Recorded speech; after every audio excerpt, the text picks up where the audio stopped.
Hello everyone, welcome back to my channel nursing officer study. Guys, आज का topic है हमारा टेटनस। तो कंप्लीट नोट्स और निमोनिक्स के साथ चलिए स्टार्ट करते हैं आज का टॉपिक। सबसे पहले हम देखेंगे टेटनस की definition. Tetanus is an acute often fatal disease caused by clostridium tetani toxin. ये तो बहुत इंपॉर्टेंट है, कॉजेटिव एजेंट का नाम भी इसमें बता दिया गया है। And it is characterized by muscle stiffness and spasm, especially of jaw and neck. उसे हम कहते हैं लॉक जो। सारी चीज़ें हम डिटेल में पढ़ेंगे अभी आगे। एटियोलॉजी, कोज क्या है टेटनस का? तो कॉजेटिव एजेंट अभी हमने डेफिनेशन में भी पढ़ा, क्या होता है? Clostridium tetani. ये gram positive spore forming anaerobic bacteria है।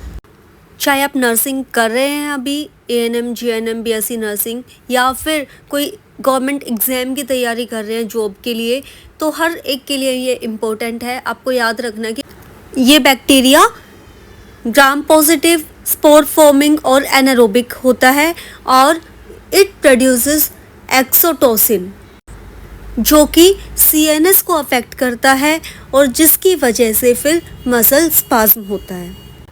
अब हम देखेंगे source and mode of transmission क्या है टेटनस का। Spores present in soil, dust, animal faces. और एंट्री कैसे होती है? वुंड, इंजरी, कोई कट लगा हुआ है, पंक्चर ऐसी साइड से, और बर्न्स हो गया, ईयर इन्फेक्शन, और अम्बिलिकल कॉर्ड से नियोनेटल टेटनस बोलते हैं उसको। And it is not communicable, मतलब कि ये स्प्रेड नहीं होती एक पर्सन से दूसरे पर्सन में। चलिए अब देखते हैं टाइप्स ऑफ टेटनस क्या होते हैं। तो इसमें 4 तरह के ये होते हैं: generalised, localised, cephalic and neonatal. Generalised जो है वो सबसे कॉमन होता है, मसल रिजिडिटी होती है पूरी बॉडी में। लोकलाइज्ड टेटनस जो होता है उसमें stiffness around the wound site. Cephalic tetanus में अफेक्ट्स क्रेनियल नर्व्स, जो कि बहुत रेयर होता है। और neonatal tetanus that occurs in newborns due to infection of umbilical stump, जो अभी हमने लास्ट इमेज में भी बात की।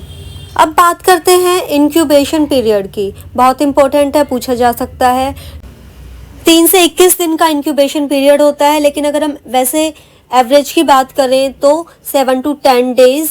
और अगर शॉर्टर इंक्यूबेशन है, इंक्यूबेशन पीरियड बहुत शॉर्ट रहा है, तो इसका मतलब ये है कि जो ये डिजीज़ कंडीशन है बहुत सीवियर लेवल पे है। चलिए अब देखते हैं क्लिनिकल फीचर्स क्या हैं, यानी कि सिम्टम्स क्या हैं टेटनस के। तो अर्ली सिम्टम्स क्या होते हैं? ट्रिस्मस, जिसे लोग जो भी बोलते हैं, ये भी पूछा जा सकता है, जिसका मतलब होता है इनएबिलिटी टू ओपन माउथ, मुंह नहीं खोल पाता, लॉक हो जाता है जो बिल्कुल। नेक्स्ट अर्ली सिम्टम है नेक स्टिफनेस। और थर्ड है डिफिकल्टी इन स्वेलोइंग, जिसे क्या कहते हैं? डिस्फेजिया।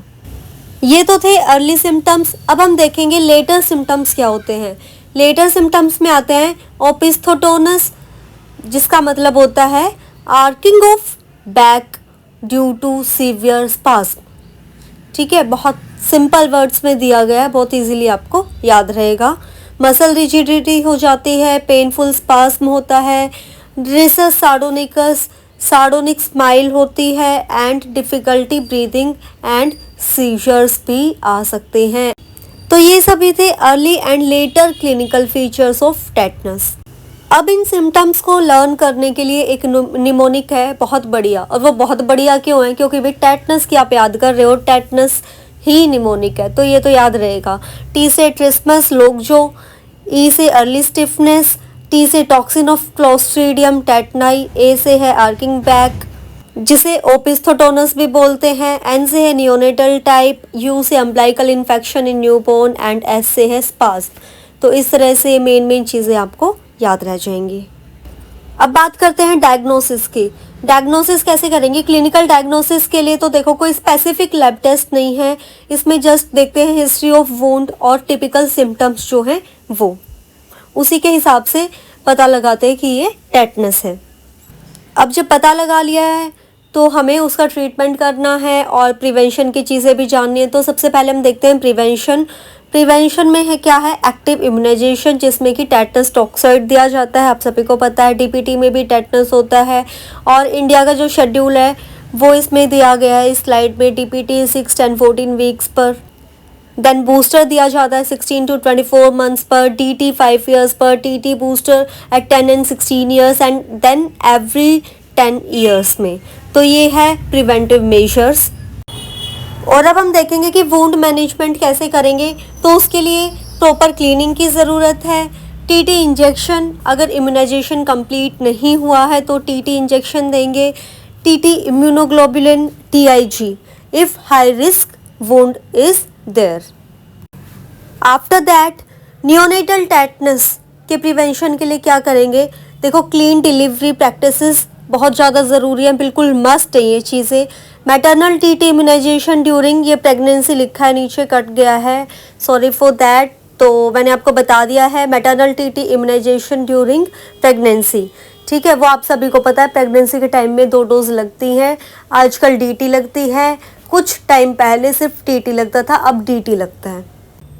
अब हम बात करते हैं ट्रीटमेंट की। इसमें सबसे पहले आता है वुंड केयर, जिसमें कि डिब्राइडमेंट एंड एंटीसेप्टिक मेन चीज़ें जस्ट मैंने इसमें इंक्लूड की हैं, ठीक।